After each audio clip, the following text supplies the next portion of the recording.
Nós vamos ouvir, irmãos, a palavra do Senhor, aquilo que Deus reservou para falar ao nosso coração, e eu quero convidar você, então, a abrir comigo a sua Bíblia, na primeira carta do apóstolo João, no capítulo de número 5, meus irmãos, nós vamos ler a partir do verso de número 13, 1 João, capítulo 5, leremos a partir do verso de número 13.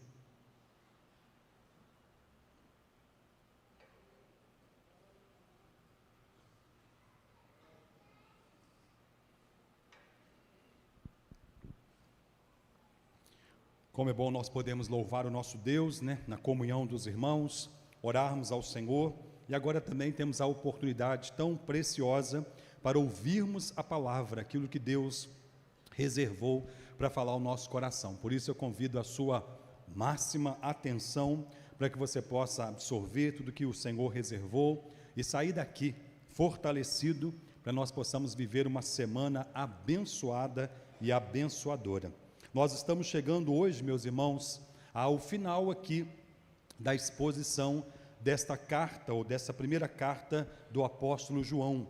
Nós estamos há alguns meses tratando aqui sobre esta carta, sobre a carta que o apóstolo João escreve aos irmãos da igreja de Éfeso, mas já vimos que não somente aos irmãos da igreja de Éfeso, João escreve essa carta, que foi considerada como uma carta circular, isto é, uma carta que deveria ser lida em toda a Ásia Menor, as 7 igrejas da Ásia Menor, conforme nós temos no livro do Apocalipse, no capítulo 2 e no capítulo 3. Já vimos que é um pastor escrevendo a sua amada igreja, mas não somente a sua igreja, mas com o objetivo de edificar todas as igrejas de uma região. É um pastor já mais envelhecido e que trata aqui de uma forma muito carinhosa o seu rebanho. Eles o chamam várias vezes de filhinhos, de amados filhinhos meus, Vimos que a mensagem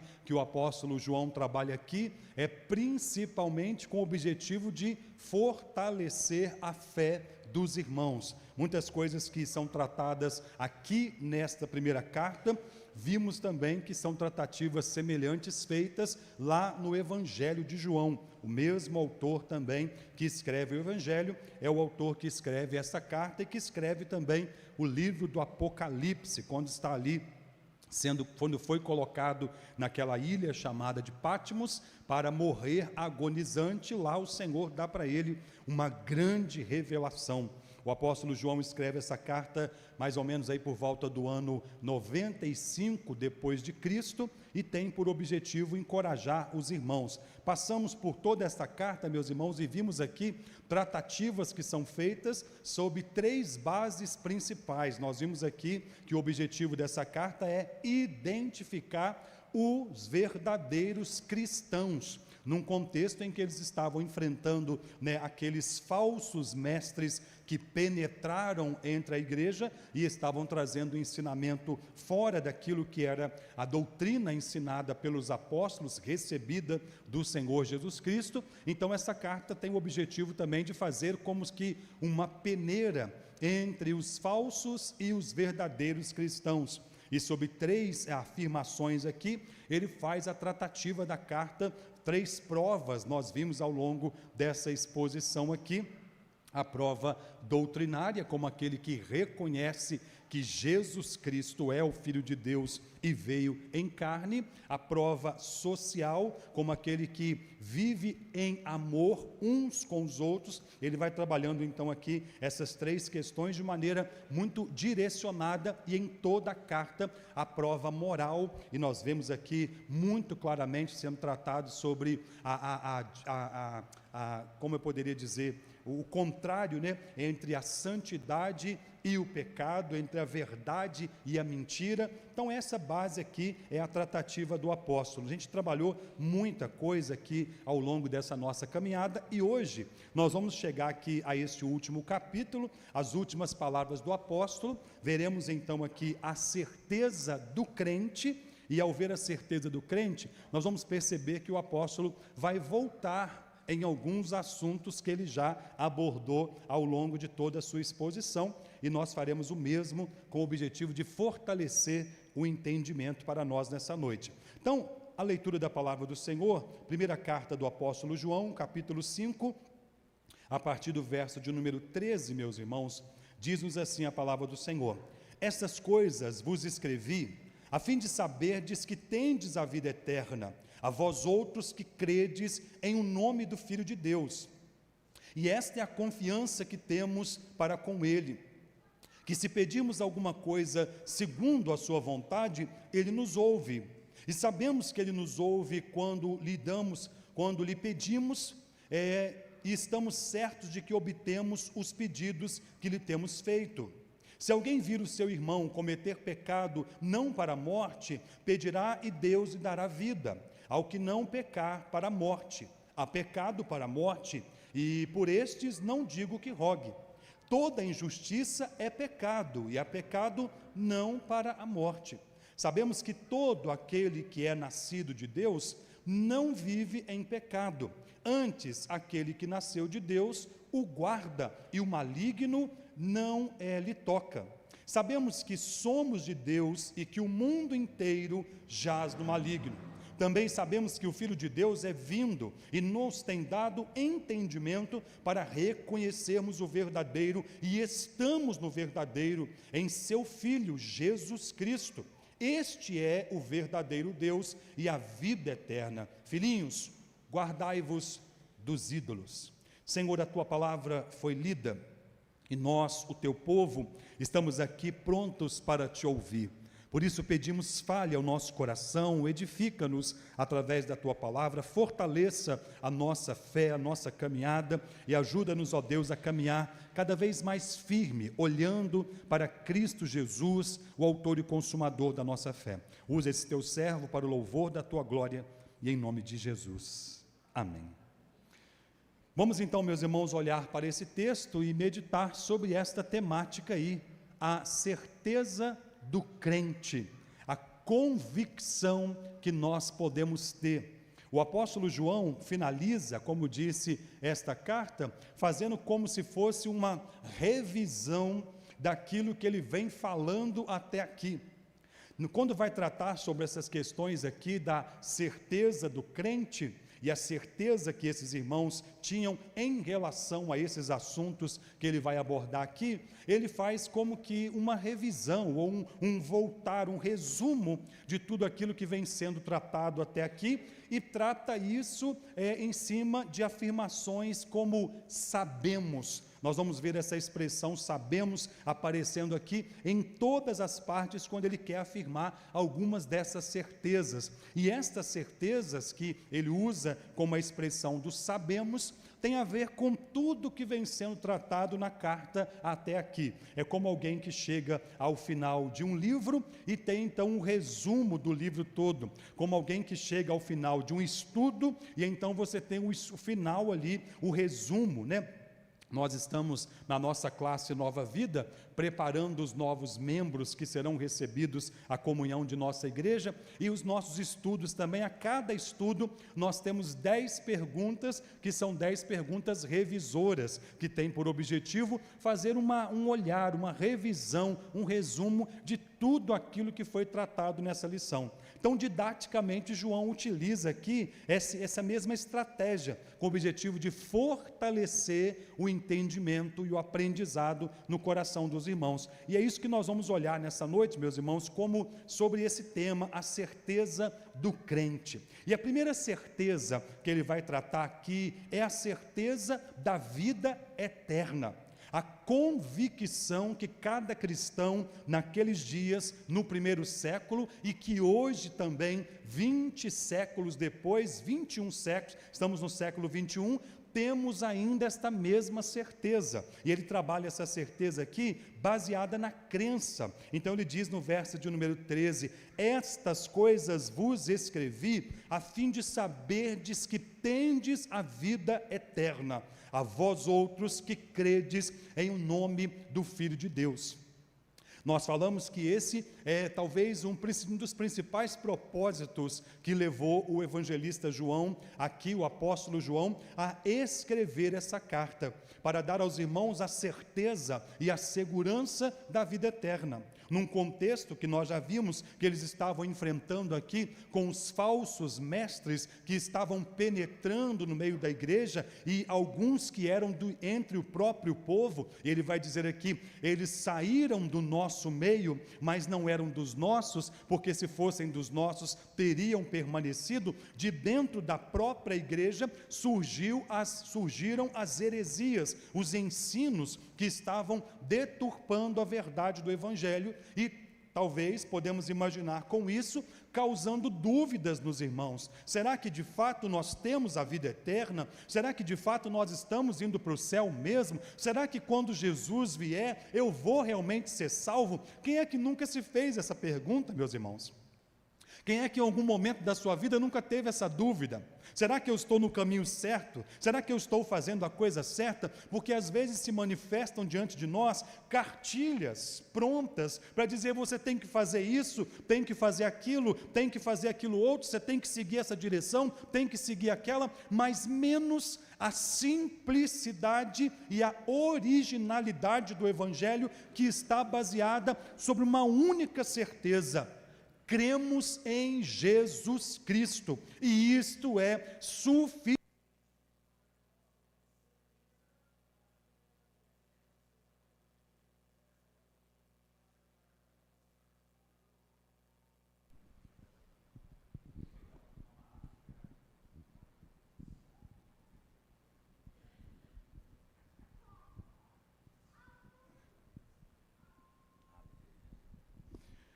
Então, meus irmãos, aqui nós temos a certeza e a convicção baseada nesta fé em Jesus Cristo. No Evangelho de João, no capítulo 20 e no verso 31, e algumas questões que vão sendo parecidas aqui com esta carta, né? Nós já vimos que lá ele termina o Evangelho dizendo: estas coisas vos escrevi para que tenhais fé em o nome do Filho de Deus, crendo obtenhais a salvação.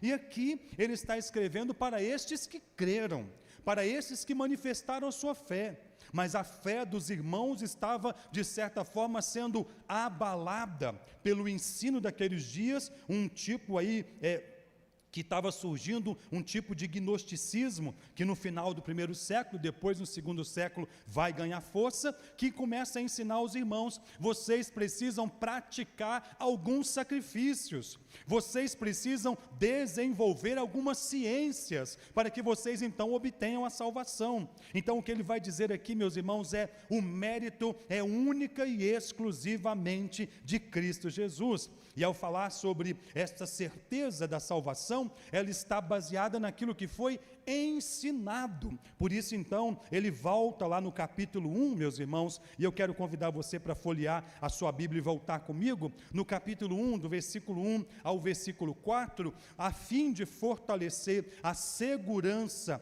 vocês têm certeza da vida eterna, porque creram em o nome de Jesus Cristo, então permaneçam no que foi ensinado.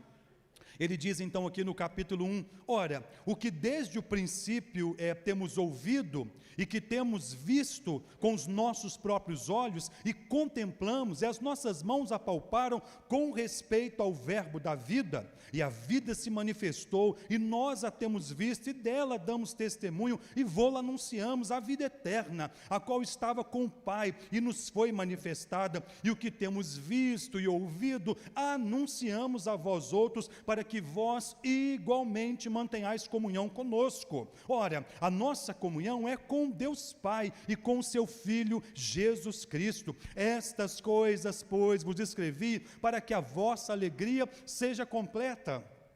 De certa forma, meus irmãos, essa deturpação do evangelho que estava acontecendo naqueles dias, estava roubando a alegria dos irmãos, estava roubando aquele prazer de dizer: eu tenho vivido nessa terra e às vezes enfrentado algumas batalhas, enfrentado algumas tribulações, enfrentado algumas lutas, mas em breve aquele que vem virá e ele enxugará dos olhos toda lágrima e tudo isso passará. A maior esperança do crente é a vida eterna. Então a primeira certeza que o apóstolo trabalha aqui, a fim de fortalecer a fé dos irmãos, é: vocês têm a vida eterna. Aquilo que temos visto e ouvido, anunciamos a vocês, que o verbo da vida se manifestou e nós o temos visto. Eles são aqueles que são testemunhas oculares, né?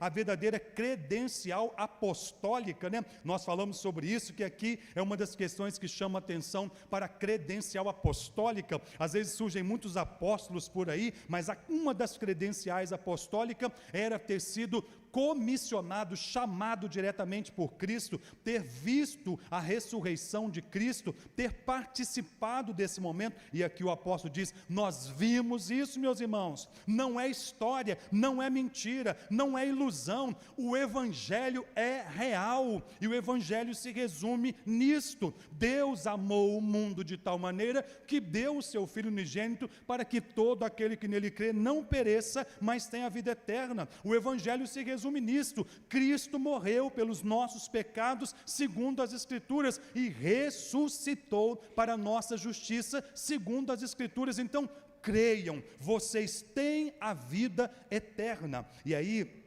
no versículo 5 aqui do capítulo 1, ele então diz qual foi o teor desta mensagem. Nós vimos isso aqui. Ora, a mensagem que da parte dele temos ouvido e vos anunciamos é esta: que Deus é luz e não há nele treva nenhuma.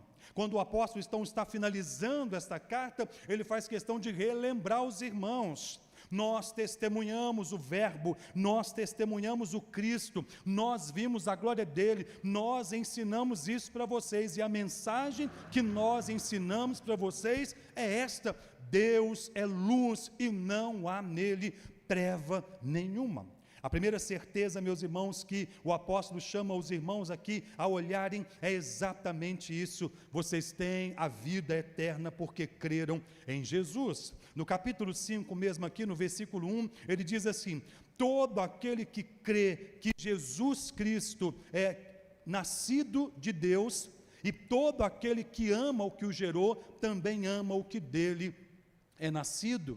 Então ele diz: vocês têm a vida eterna porque creem em Jesus Cristo. Vocês creem que naquele que o gerou, e naquele também amam aquele que o gerou e aquele que dele é nascido. Ele trata aqui então essa certeza de que esse Cristo que veio na plenitude dos tempos e se fez carne e habitou entre nós. Aqui, meus irmãos, a primeira argumentação é sobre a base da fé em Jesus Cristo. Creia, você tem a vida eterna. E a vida eterna não se dá por nenhum mérito, por nenhuma obra, por nenhuma manifestação humana. É por isso que o apóstolo Paulo chega a dizer: isto não vem de vós, é dom de Deus, não de obra, para que ninguém se glorie, pois somos feitura dele, criados em Cristo Jesus para as boas obras, as quais Deus preparou de antemão para que nós andássemos nela. O pré-requisito, então, meus irmãos, diria, para entrar na vida eterna é a fé em Jesus Cristo. Mas ele vai desenvolver essa sua argumentação aqui, não somente tratando sobre esta fé em Jesus Cristo, mas diz aqui no verso de número 14: e esta é a confiança que temos para com ele. Se pedimos alguma coisa segundo a sua vontade, ele nos ouve, e se sabemos que ele nos ouve quanto ao que lhe pedimos, estamos certos de que obtemos os pedidos. Estejam certos, vocês têm a vida eterna. Estejam certos, vocês estão caminhando para a conclusão da maior esperança de todas: ouvir Jesus dizer: vinde benditos de meu Pai, entrai no gozo eterno. Mas enquanto estamos nesta vida, o que ele traz aqui também com uma segunda certeza é: Deus nos ouve. Deus ouve a nossa oração, e Deus não somente ouve a nossa oração, mas Deus responde a nossa oração. Estamos certos de que Ele nos ouve, estamos certos de que Ele nos responde. Mas aqui, meus irmãos, olhando para aquilo que Ele já havia tratado, não é simplesmente a oração do crente como um cartão de crédito livre para que você possa pedir o que quiser. Dizendo assim, é tão bom quando nós podemos dizer, Deus ouve a nossa oração e Deus responde a nossa oração. De fato, Deus ouve a nossa oração e Deus responde a nossa oração. Para que não fique dúvida, para que nós não tenhamos a impressão errada do que está sendo tratado aqui, quando olhamos para o capítulo 3, meus irmãos, nos versos 21 e 22, o apóstolo João já havia tratado também sobre esta questão. Ele diz aqui no capítulo 3, no verso 21, amados, se o coração não nos acusa, temos essa confiança diante de Deus, e aquilo que pedimos dele recebemos, porque guardamos os seus mandamentos, e fazemos diante dele o que lhe é agradável. E aqui então, meus irmãos, assim, lembra que eu disse para vocês, e agora eu estou reafirmando, meus irmãos, Deus ouve a nossa oração, e Deus responde a nossa oração, mas não é de qualquer jeito, temos da parte dele esta confiança, Ele ouve a nossa oração, porque pedimos segundo os seus mandamentos, e fazemos o que lhe é agradável. Um crente pode fazer uma oração com total segurança e certeza de que vai ser ouvido, de que vai ser contemplado pelo Senhor, mas não aquela oração de qualquer jeito. Lembra que o apóstolo Tiago, ele diz assim, pedi e não recebeis, porque pedides mal, para gastar nos vossos próprios deleites. Mas quando um crente faz uma oração segundo os mandamentos do Senhor, e quando um crente faz uma oração com o objetivo de agradar a Deus, talvez, meus irmãos, aquela oração que nós dobramos o nosso joelho, quando amanhece o nosso dia, fala assim, Senhor, me ajuda a viver esse dia em plena comunhão com o Senhor, me ajuda a viver esse dia em plena santidade, Senhor, me livra de tudo aquilo que desagrada o Senhor, Senhor, que eu possa viver para a sua glória, intensamente, integralmente neste dia, quer comendo, quer bebendo, ou fazendo qualquer outra coisa, que eu faça tudo para a glória do Senhor. Você tem dúvida de que Deus vai ouvir essa oração? Você tem dúvida de que Deus vai responder essa oração? Com toda certeza, Ele se inclina para ouvir esta oração, porque é uma oração feita segundo o seu mandamento, uma oração feita com o objetivo de glorificar o Senhor. Certa vez, quando Jesus estava falando sobre a oração, sobre o pedido e sobre a nossa vivência, lá no Evangelho de Mateus, no capítulo 6, ele diz no verso 33, buscai primeiramente o reino de Deus e a sua justiça, e todas as demais coisas vos serão acrescentadas.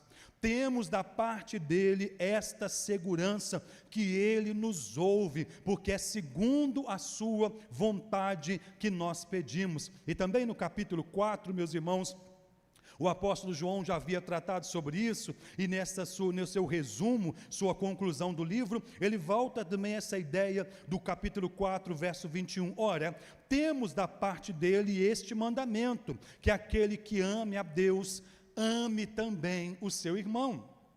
A oração que nós fazemos segundo o mandamento do Senhor, e para a glória do Senhor, e entre tantos mandamentos que nós temos, que ele destaca aqui, ele também fala que temos da parte dele este mandamento, quem ama o Senhor, ame também o seu irmão. Quando praticamos o amor uns para com os outros, aquela oração que nós fazemos com o objetivo de manifestar amor uns pelos outros, não aquela oração, às vezes alguém fez alguma coisa errada, Senhor, põe a sua mão na cabeça dele, Senhor, manda fogo na cabeça dele. Às vezes vemos coisas acontecendo no nosso país, meus irmãos. Quem é que nunca fez uma oração dizendo que caia fogo do céu ali naquele lugar? que o Senhor queime, que o Senhor faça justiça. Meus irmãos, nós muitas vezes somos impacientes. Nós muitas vezes não conseguimos exercer a virtude do Espírito Santo, que é longanimidade. Mas o nosso Deus é longânimo e assaz benigno, tardio em irar-se, e nós precisamos aprender também com o Senhor. A oração que Jesus faz na cruz do Calvário não é uma oração dizendo: Pai, exerça a sua justiça aqui agora, e faça com que todos eles caiam, porque eles se levantaram contra mim, porque eles viraram as costas para mim, porque eles estão me negando. Não, a oração curta de Jesus foi: Pai, perdoa-lhes, porque eles não sabem o que fazem. Muitas vezes, meus irmãos, nós estamos fazendo orações que às vezes, como diz o outro, não estão passando do teto. Mas se nós queremos que nossa oração chegue ao trono da graça do Senhor, precisamos observar os mandamentos de Deus. Lembra que quando nós tratamos sobre isso, nós falamos sobre o resumo do decálogo dos 10 mandamentos, quando Jesus sintetiza os 10 mandamentos em apenas 2. Amarás o Senhor teu Deus sobre todas as coisas e ao teu próximo como a ti mesmo. Uma oração baseada no amor a Deus, uma oração baseada no amor ao próximo, uma oração que tem por objetivo a glória de Deus. Então, a segunda certeza que ele trabalha aqui, meus irmãos, é a certeza de que Deus ouve a nossa oração. Ele entra num assunto aqui no verso 16, assim: se alguém vir o seu irmão cometer pecado não para a morte, pedirá e Deus lhe dará vida, e aos que pecarem, aos que não pecarem para a morte.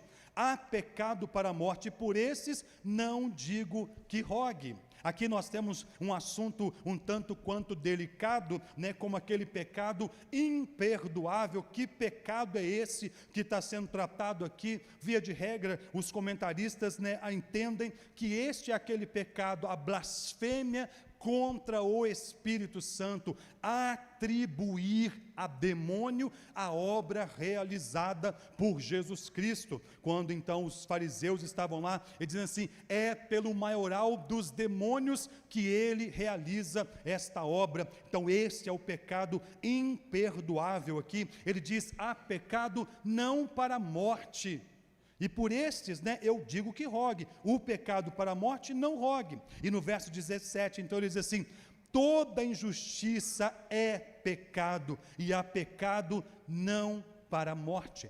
Toda injustiça é pecado. E possivelmente, meus irmãos, quando ele trata sobre esta questão, eles olham lá para o capítulo 3, no versículo 4, e nós olhamos também, quando ele diz assim: todo aquele que pratica o pecado também transgride a lei, porque o pecado é a transgressão da lei. Talvez algum, meio assim, que não estivesse muito atento com a mensagem, pudesse perguntar então ali para o apóstolo: mas o que é pecado? De que pecado é esse que você está tratando ou falando aqui? O pecado para a morte eu entendi, é a blasfêmia contra o Espírito Santo, mas então existe pecado aqui que não é essa blasfêmia. O que é então esse outro pecado? Então vamos olhar aquilo que eu já disse para vocês. Todo aquele que comete injustiça comete pecado, porque o pecado é a transgressão da lei do Senhor. Então faz aqui, meus irmãos, essa tratativa, e o verso de número 9, ele diz assim: capítulo 3, todo aquele que é nascido de Deus não vive na prática do pecado, pois o que permanece nele é a divina semente. Ora, este não pode viver pecando, porque é nascido de Deus. Ele vai tratar isso então aqui na sequência desse capítulo 5 que nós estamos contemplando, meus irmãos, de uma maneira muito assim profunda, para ensinar os irmãos que nós temos essa certeza da parte do Senhor. Todo aquele que comete pecado não é nascido de Deus, mas aquele que é nascido de Deus não vive na prática do pecado, porque o pecado é a transgressão da lei. E aí ele continua dizendo aqui, se alguém, já lemos, se alguém vir o seu irmão cometendo pecado, não para a morte, o verso de número 18, sabemos que todo aquele que é nascido de Deus não vive em pecado, antes aquele que nasceu de Deus o guarda e o maligno não lhe toca.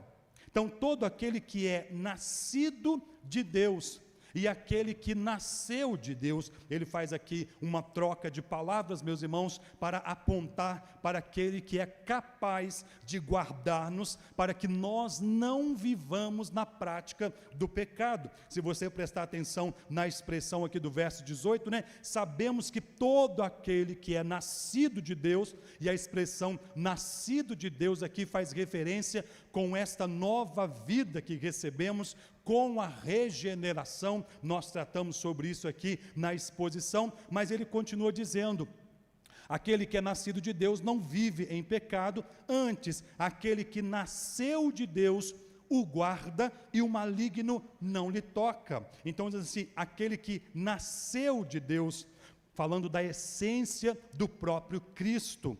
Deus enviou o seu Filho unigênito ao mundo, para que todo aquele que nele crê não pereça, mas tenha a vida eterna.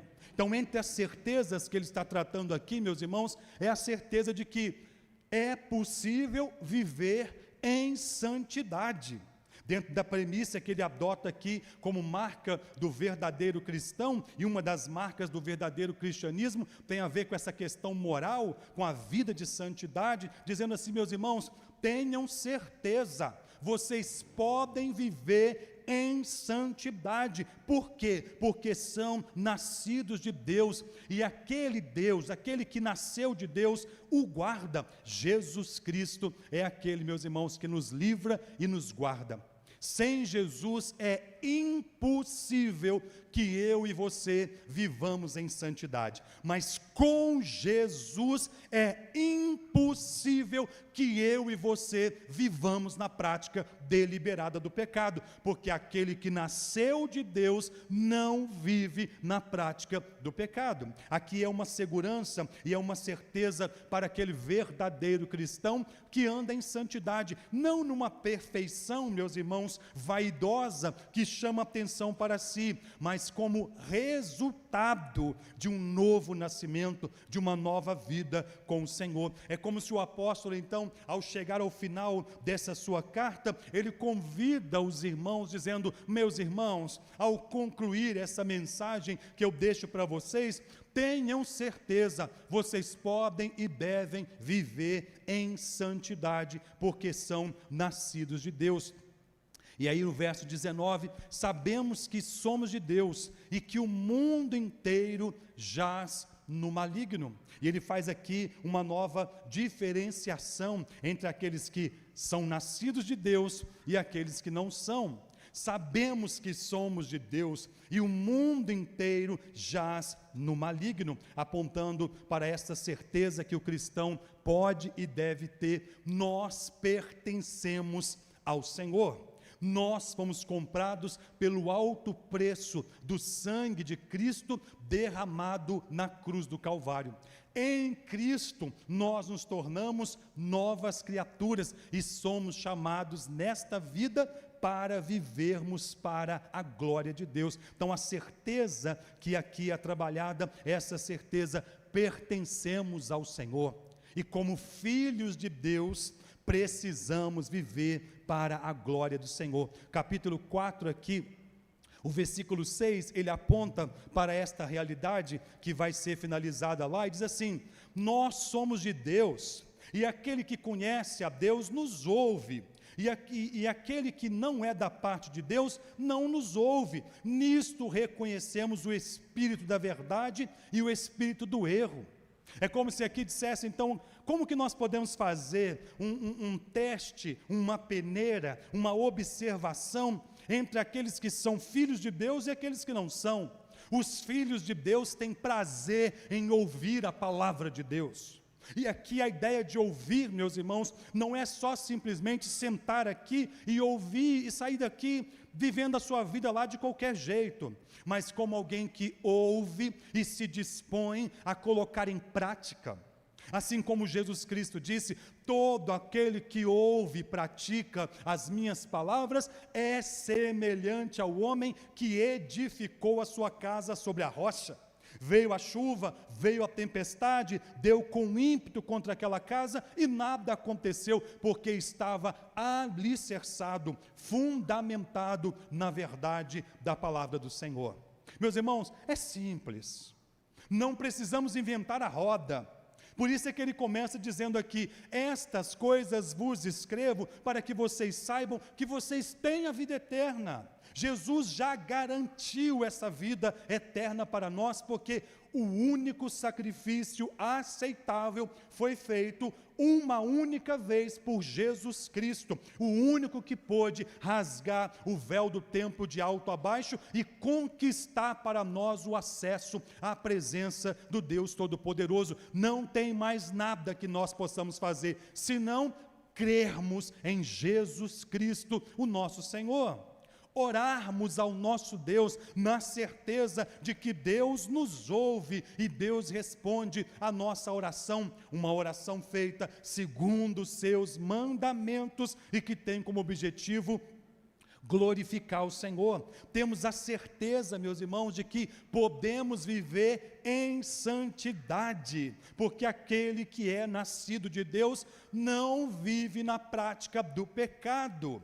Nós temos uma nova natureza, então todas as vezes que o pecado vier contra nós, de maneira como que aparentemente irresistível, nós podemos, na autoridade do nome de Jesus, dizer: não, eu sou nova criatura, como o apóstolo Paulo diz lá em Romanos capítulo 6, no versículo 14, vós não estáis mais sob o domínio do pecado, porque o pecado não tem mais domínio sobre nós, estamos sobre a graça do Senhor, que venceu por nós, que nos purificou, que nos lavou, como o apóstolo Paulo diz, como o apóstolo João diz aqui no capítulo 2, finalzinho do capítulo 1, o sangue de Jesus nos purifica de todo pecado. Então você é santo porque você é nascido de Deus, você vive em santidade porque Jesus Cristo te capacita para isso. Somos de Deus, e o maligno não nos toca. Ele faz questão aqui de deixar isso muito claro no verso 19, sabemos que somos de Deus e o mundo inteiro jaz no maligno. Onde é que nós estamos fundamentados, meus irmãos? Onde é que nós temos fundamentado a nossa vida? Sobre que base nós temos vivido? Temos vivido sobre as afirmações do mundo que nós estamos caminhando? O que tem influenciado a nossa vida? O que tem influenciado a nossa casa? O que tem influenciado a nossa família? Qual é a voz que grita mais alto dentro da sua casa? A voz que ecoa das redes sociais? A voz que ecoa da televisão? A voz que ecoa do politicamente correto? A voz que ecoa daqueles que são minorias e que querem dominar a maioria?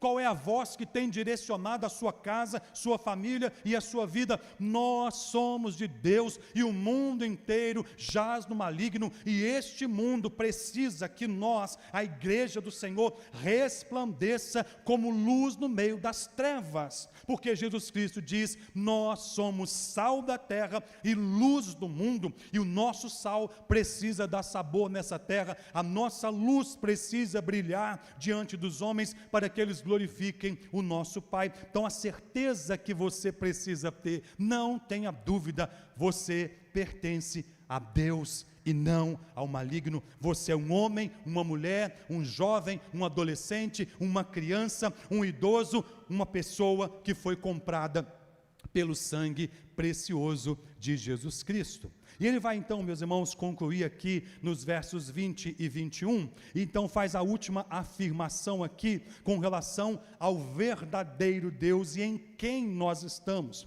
Ele diz assim: também sabemos, no verso 20, que o Filho de Deus é vindo e nos tem dado entendimento para reconhecermos o verdadeiro, e estamos no verdadeiro, em seu Filho Jesus Cristo. Este é o verdadeiro Deus e a vida eterna. Filhinhos, guardai-vos do maligno. E aqui, meus irmãos, ele vai afirmar ou encerrar a sua carta fazendo essa afirmação: nós estamos no verdadeiro. Isso para fortalecer os irmãos que estavam sendo bombardeados com ensinos heréticos naquele período. Dizer assim: será que Jesus é o verdadeiro? Será que esse que os apóstolos dizem é o verdadeiro? Nós vimos aqui ao longo dessa exposição que uma das coisas que os gnósticos ali, os docetistas, questionavam a respeito de Jesus, é que esse Jesus que os apóstolos pregavam não poderia ser o Messias, o Deus Santo, porque ele não poderia entrar em contato com a matéria, porque a matéria é má, o Espírito é bom. Então, se ele se fez carne, se ele veio nesse mundo, se ele habitou entre vocês, ele não é o verdadeiro Deus, mas é o falso. O verdadeiro Deus é aquele que é transcendente, inatingível, é aquele ideal de pessoa divina, não um Deus relacional, mas um Deus que está acima de todos e que se relaciona às vezes de maneira muito raivosa, só punitiva, dura, mas não, esse Deus que é amor. E a essência desse Deus que é amor está lá em Romanos capítulo 5, no versículo 8. Deus prova o seu próprio amor para conosco, pelo fato de ter Cristo morrido por nós, sendo nós ainda pecadores. Meus irmãos, tenham certeza, nós não estamos servindo um Deus falso, nós não estamos no caminho errado.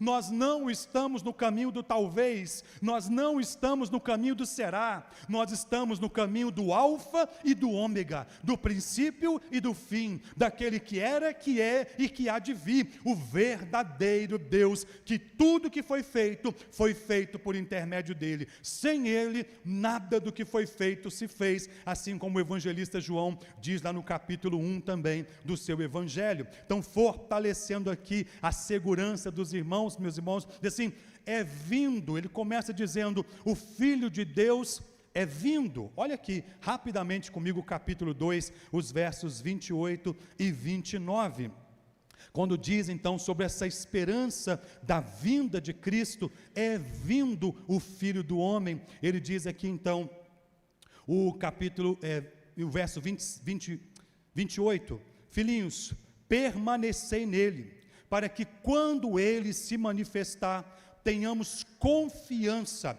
e dele não nos afastemos envergonhados na sua vinda. Sabeis que ele é justo, reconhecei também que todo aquele que pratica justiça é nascido de Deus. Permaneça nele. É vinda a vinda de Jesus, é alva, como diz aqui, como transparece como uma esperança cada vez mais próxima de nós. Então ele já havia orientado esses irmãos assim: permaneça nele, para que quando ele vier, não nos afastemos envergonhados, muito pelo contrário, que nós possamos nos apresentar diante dele, meus irmãos. Para algumas pessoas, a volta de Cristo é algo meio assustador, amedrontador, espantoso, porque de fato as Escrituras nos dizem que será um dia que haverá a justiça do Senhor, as trombetas irão soar, e ele separará os bodes das ovelhas, ele vai separar aqueles pelos quais ele morreu. Uns ouvirão o Senhor dizer: vinde, benditos de meu Pai, entrai no gozo eterno. Outros, portanto, ouvirão dizer o Senhor: apartai-vos de mim, malditos, porque eu não vos conheço. Lá no Evangelho de João, no capítulo 7, é assim que Jesus Cristo diz: pelos frutos se conhece a árvore. Pode a árvore boa dar fruto mau? Pode a árvore má dar fruto bom? De maneira nenhuma, meus irmãos. Uma árvore que dá um fruto bom não pode imediatamente ou de modo algum produzir fruto mau. Mas aquele que é nascido de Deus produz bons frutos que glorificam o nome do Senhor. Isso não significa perfeição, isso não significa impecabilidade, mas isso significa uma luta constante, diária, para que nós vivamos em santidade, porque o Senhor é santo, para que nós estejamos prontos, para que quando o Senhor voltar, nós não nos afastemos dele envergonhados. Certa vez foi contada uma parábola sobre 10 virgens, 5 nécias e 5 sábias. As nécias não tinham reserva do azeite, as sábias tinham reserva. Todas elas dormiram, porque parecia que o noivo estava demorando.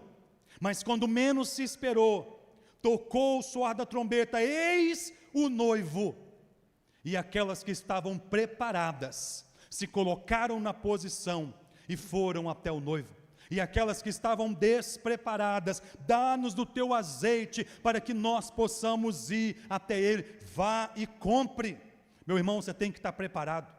O apóstolo Pedro diz que se o pai de família soubesse a que hora o ladrão vem, ele vigiaria e não deixaria que o ladrão invadisse a sua casa. Mas como nós não sabemos a que hora ele vem, nós precisamos estar preparados.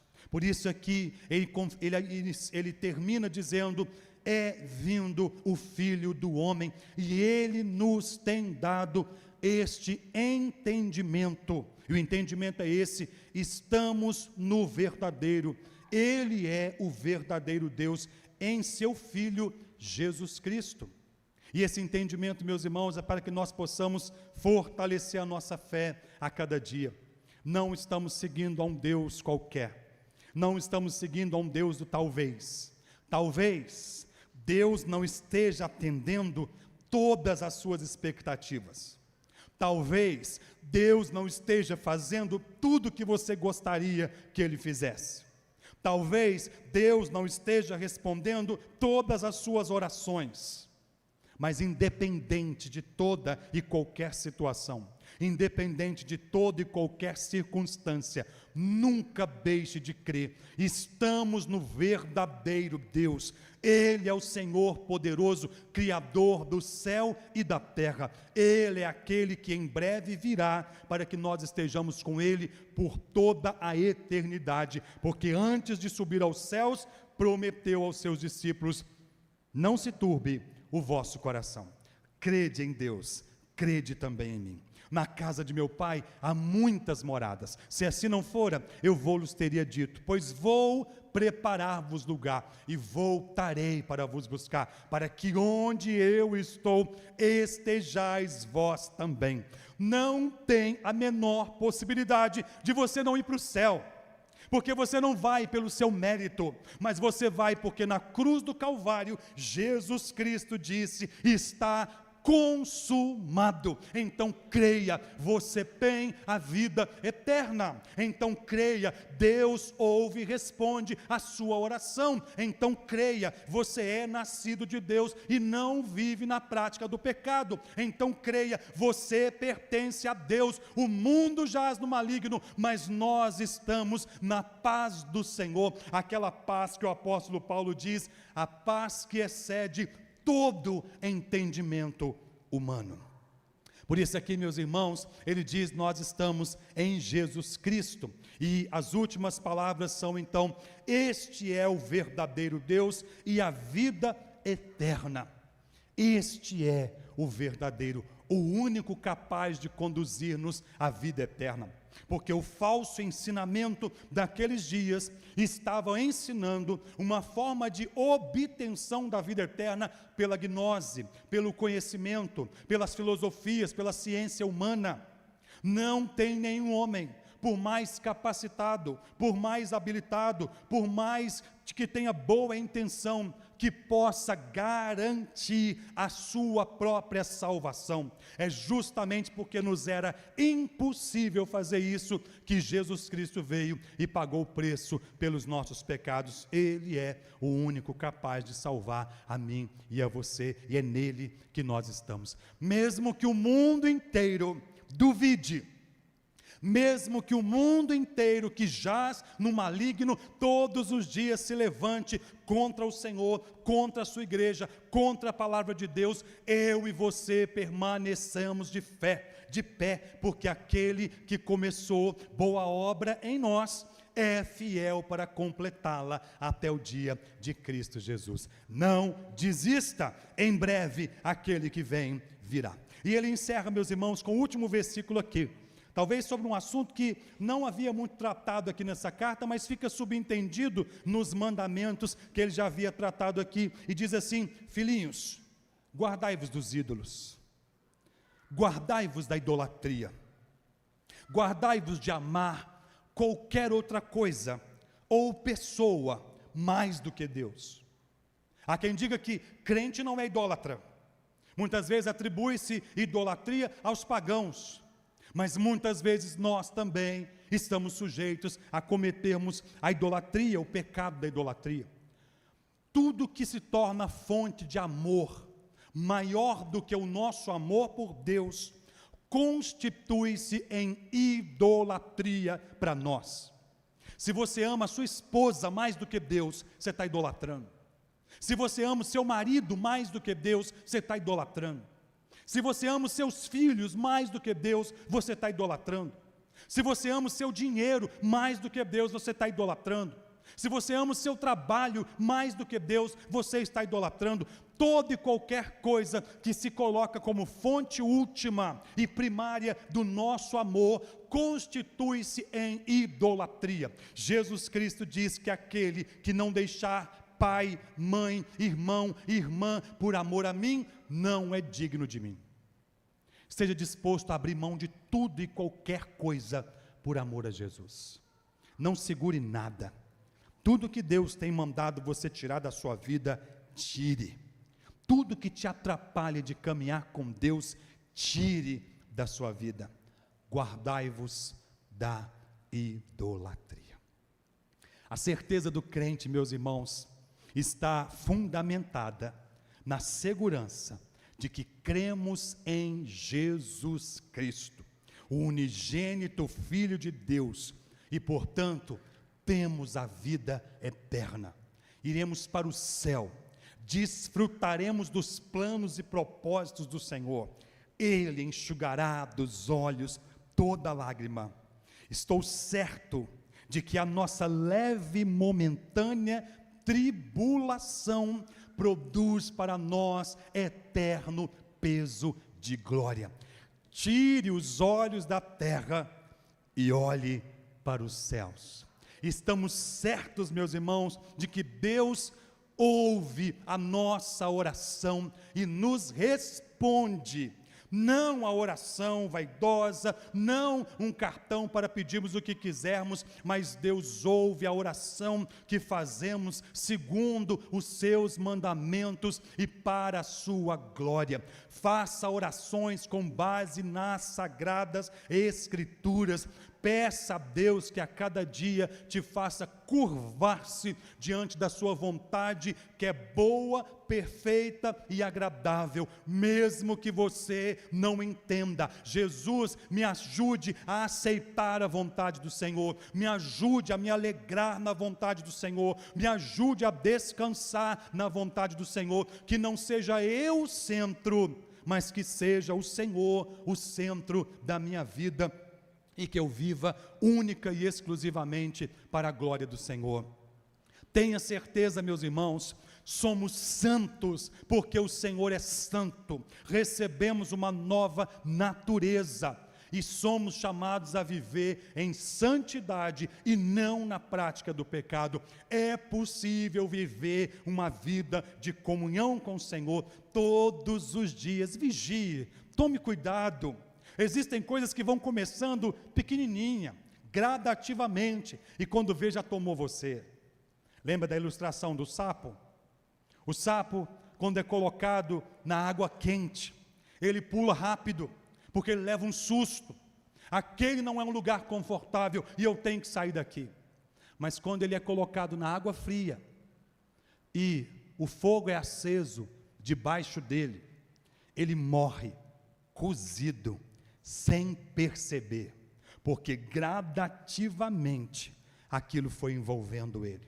Tome cuidado com o pecado, porque gradativamente ele vai te envolvendo, até te sufocar. Há caminhos que parecem bons, mas ao final são caminhos de morte. Tenha certeza, você pertence a Deus, você nasceu de novo, você é um homem de Deus, uma mulher de Deus, somos servos do Deus vivo, chamados para viver para a glória dele. O mundo jaz no maligno, mas você descansa, persevera e cresce em Deus. É assim que a palavra de Deus diz: desenvolvei a vossa salvação com temor e tremor. Cresça na graça e no conhecimento de Deus. Não seja um cristão mirrado, não seja um crente inerte. Movimente-se, caminhe, desenvolva.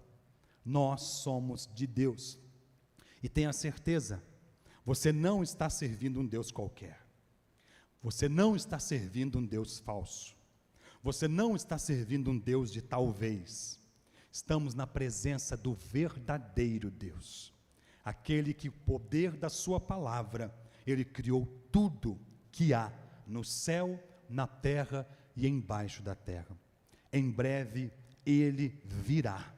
E nós precisamos estar na posição certa, para que nós possamos desfrutar dessa glória maravilhosa que o Senhor tem reservado para nós. Nunca duvide disso, e guarde-se da idolatria. Tudo que quiser se colocar no lugar de Deus na sua vida, retire imediatamente. Se existe alguma coisa ocupando o seu coração mais do que Deus, é hora de você fazer uma faxina, é hora de você remover, porque em breve aquele que vem virá. Senhor Deus, bendito é o teu nome, e todo poderoso é o Senhor. Louvamos-te por esta caminhada que tivemos ao longo desses meses, com esta abordagem da carta do apóstolo João. Louvamos-te porque pudemos aprender e experienciar aqui a tua santa e bendita palavra, que foi, que é e que continuará sendo, até que Cristo venha, lâmpada para os nossos pés e luz para o nosso caminho. Ajude a mim e aos meus irmãos, para que vivamos para a glória do Senhor, em nome de Jesus. Amém. Amém, meus irmãos. Que Deus nos ajude, que Deus nos fortaleça e nos conceda a sua graça bendita, em nome de Jesus. Amém.